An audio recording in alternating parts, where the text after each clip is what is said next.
Hello friends, कैसे हैं आप सब। आई होप सो बहुत अच्छे होंगे, स्वस्थ होंगे और मस्त होंगे। सभी को रिद्धि सिद्धि की रसोई की तरफ से राधे राधे। तो चलिए, आज मैंने आपके साथ शेयर की है छेने की जलेबी या पनीर की जलेबी। तो सबसे पहले आपको मैं दिखाती हूँ कि ये पनीर की जलेबी कितनी सॉफ्ट बनी है और बिल्कुल घर पे बनी है, रस से भरी हुई।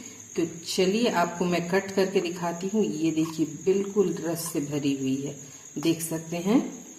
और खाने में उतनी ही स्वादिष्ट, लेकिन बनती बहुत आसानी से है, कोई पंचायत नहीं है। आपको देख के लगता होगा होटलों में कि ये पंचायती है, नहीं बनाते, पर क्या करें, सावन का महीना है, मीठा तो खाने को बनता ही है।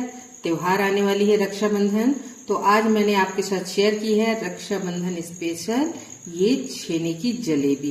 तो इसे कैसे बनाना है, चलिए चलते हैं बनाने की ओर। अगर मेरे चैनल पे नए हैं रिद्धि सिद्धि की रसोई पे, तो लाइक कर लीजिएगा, अच्छी लगी हो। नए हैं तो सब्सक्राइब कर लीजिएगा। तो चलिए बनाना शुरू करते हैं छेने की जलेबी। तो चलिए शुरू करते हैं बनाना पनीर की जलेबी। पनीर की जलेबी के लिए हमने 200 ग्राम के करीब पनीर ले लिए हैं। आप चाहे तो छेना फाड़कर घर में फुल क्रीम मिल्क से छेना भी फाड़ सकते हैं। 1 लीटर फुल क्रीम ले लीजिए और छेना फाड़ लीजिए, उससे भी। तो मैं आज पनीर से ही बनाऊंगी। तो चलिए, इसके लिए 2 कटोरी शक्कर ले लिया है, पनीर ले लिया, बाकी सामग्री आपको दिखाते चलूंगी। सबसे पहले पनीर को हम क्रश करते हैं। तो एक थाली ले लेंगे इस तरीके से, चाहे परात ले लेंगे छोटी सी, और पनीर को हाथों से इस तरीके से क्रश कर लेते हैं पहले, फिर कुछ सामग्री को मिलाएंगे। तो चलिए पनीर को क्रश करते हैं। अब इसमें हम डालेंगे मैदा 4 चम्मच, एकदम भर भर के नहीं डालना है। 1 चम्मच, 2, 3 और ये 4 चम्मच।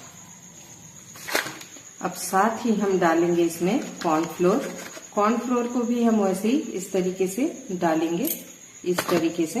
ये 1, 2, 3 और ये 4 चम्मच। साथ ही हम आधा चम्मच शक्कर डाल देंगे। चूंकि मैं पनीर से बना रही हूं, इसलिए 1 चम्मच घी डालेंगे। अगर आप फुल क्रीम मिल्क से बना रहे हैं तो घी डालने की जरूरत नहीं है। अब हम इसे अच्छे से हाथों से इस तरीके से मलेंगे, ये सबको अच्छे से मल देंगे। तो चलिए, इस तरीके से हाथों से, ये पंजे से इस तरीके से आपको मलना है यहाँ से, ताकि बिल्कुल चिकना हो जाए। इसे एक डो के फॉर्म में ले आएंगे। तो चलिए डो तैयार करते हैं इसकी एक। तो आप देख पा रहे होंगे, इसे हमें इस तरीके से एकदम चिकना कर लेना है, ताकि क्रैक्स ना पड़े। तो इस तरह से हम चिकना करेंगे और एकदम आटे की तरह मुलायम कर लेंगे। तो देख पा रहे हैं, ये देखिए और भी सॉफ्ट होगी ये। कम से कम 5 से 10 मिनट इसे इसी तरीके से मलते रहना है आपको और मिक्स कर देना है। तो चलिए पूरा डो तैयार करके आपको दिखाते हैं। तो हमने इसे अच्छे से मिला दिया। अब इसमें डालेंगे एक जरूरी चीज, वो है बेकिंग सोडा।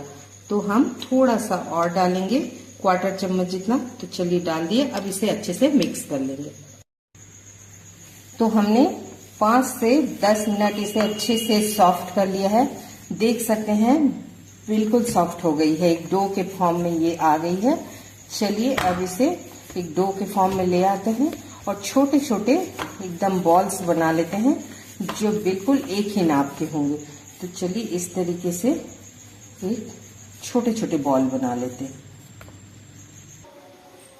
तो देख सकते हैं हमने बराबर बॉल बना लिए हैं। कोशिश कीजिए कि एक साइज की बॉल बने, ताकि जलेबी जो है वो सब एक साइज की हो।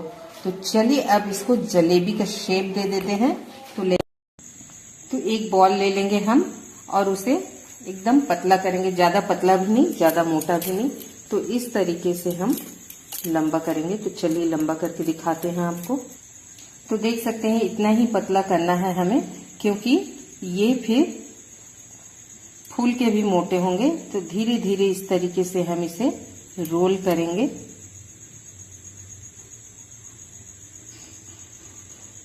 रोल्स करने के बाद इसे यहाँ इस तरीके से चिपका देंगे ताकि वो खुले ना, और इसे भी यहाँ थोड़ा सा इस तरीके से दबा देंगे।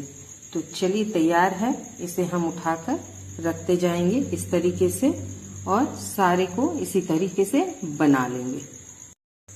तो हमने सारी जलेबी तैयार कर ली है। चलिए अब चलते हैं गैस की तरफ, जहां कढ़ाई में तेल डालते हैं। गैस पे हमने कढ़ाई चढ़ा दी है। अब इसमें डाल देंगे तेल। तो चलिए तेल थोड़ा हमें ज्यादा ही डालना है ताकि जलेबी जो है हमारी वो डूब जाए। तो चलिए तेल को हम गर्म होने देते हैं। तो तेल हमारी गर्म हो गई है, लेकिन हमें हाई फ्लेम पे भी नहीं तलना है और ना मीडियम फ्लेम पे भी नहीं तलना है, हमें इसे एकदम लो फ्लेम पे तलना है। तो चलिए एक एक करके हम इसमें दो दो करके डालेंगे और तलेंगे। तो पहले 2 डाल देते हैं, इस तरीके से 2 डाल देंगे और इस तरीके से तेल से हम नहला देंगे।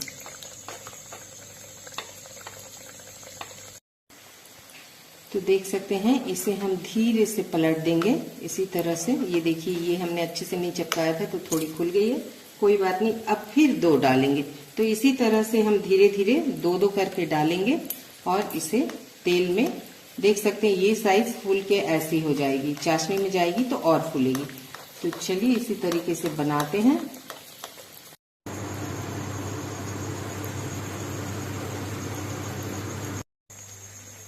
तो हमें इस तरीके से लाल करके भून लेना है। चलिए उतार लेते हैं। तो इस तरीके से हमने सारे जलेबियों को फ्राई कर लिया है, आपको दिखाते हैं। तो हमने सारे जलेबी तल लिए हैं। अब चलिए बनाते हैं इसके लिए चाशनी। चलते हैं गैस की तरफ। तो गैस पे कढ़ाई चढ़ा दी है। अब इसमें डाल देंगे, कोई भी एक मेजरमेंट के लिए आप कटोरी ले लीजिए इस तरीके का, चाहे कप ले लीजिए। तो मैं इस कटोरी के 2 कटोरी शक्कर डाल दे रही हूँ और उसके 1.5 कटोरी भर के हम पानी डालेंगे। तो ये 1 कटोरी होगी और ये आधी कटोरी, इतना ही। किसी भी चीज से आप मेजरमेंट कर सकते हैं। तो मैंने एक कटोरी का यूज किया है, आप चाहे तो कप का भी कर सकते हैं। तो चलिए चाशनी को बनाते हैं। इसे अच्छे से मिक्स करेंगे। हमें कोई 1 तार 2 तार की चाशनी नहीं बनानी, जैसे गुलाब जामुन की बनती है चिपचिपी, उसी टाइप की बनानी है। तो चलिए अब इसमें हम डाल देते हैं 1 बड़ी इलायची। इसे हम फोड़ के डाल देंगे खुशबू के लिए। आप अगर बड़ी इलायची पसंद नहीं करते हैं तो छोटी इलायची भी डाल सकते हैं, पर मुझे बड़ी इलायची की खुशबू ज्यादा अच्छी लगती है जलेबी में, तो मैंने डाल दिया। तो चलिए इसे उबाल आने तक फिर आपको दिखाते हैं। चाशनी में हमारी बॉयल आ गई है। अब इसमें हम 1 से 2 बूंद जो है नींबू का डाल देंगे ताकि शक्कर जो है वो क्रिस्टल ना बने। तो चलिए इसे हम 5 मिनट और पका लेते हैं। तो चाशनी हमारी हो चुकी है, देख सकते हैं, न ज्यादा गाढ़ी है और न ही पतली है, बिल्कुल गुलाब जामुन जैसी चाशनी हमें चाहिए। अब इसमें हम इन जलेबियों को डाल देंगे और 5 मिनट पकाएंगे, ढककर पकाएंगे। तो चलिए पहले डाल देते हैं। तो हमने सारे जलेबियों को डाल दिया है। अब इसे फुल फ्लेम पे 5 मिनट तक पकने देंगे। तो चलिए 5 मिनट बाद मिलते हैं, आपको दिखाते हैं। तो 5 मिनट हो चुके हैं, चलिए आपको दिखाते हैं। ये देख सकते हैं बिल्कुल चाशनी पी लिया है, लेकिन इसे हम अभी 1 से 1.5 घंटे के लिए टाइम देंगे। तो चलिए गैस को कर देते हैं बंद और इसे ढककर 1 से 1.5 घंटे रख देते हैं। तो ये 1 से 1.5 घंटे हो चुके हैं। देख सकते हैं चाशनी कितनी अच्छे से पी गई है और बिल्कुल दुकान जैसी जलेबी बन गई है। तो अगर आपको मेरी ये रेसिपी अच्छी लगे तो लाइक जरूर कीजिएगा, नए हैं तो सब्सक्राइब कर लीजिएगा।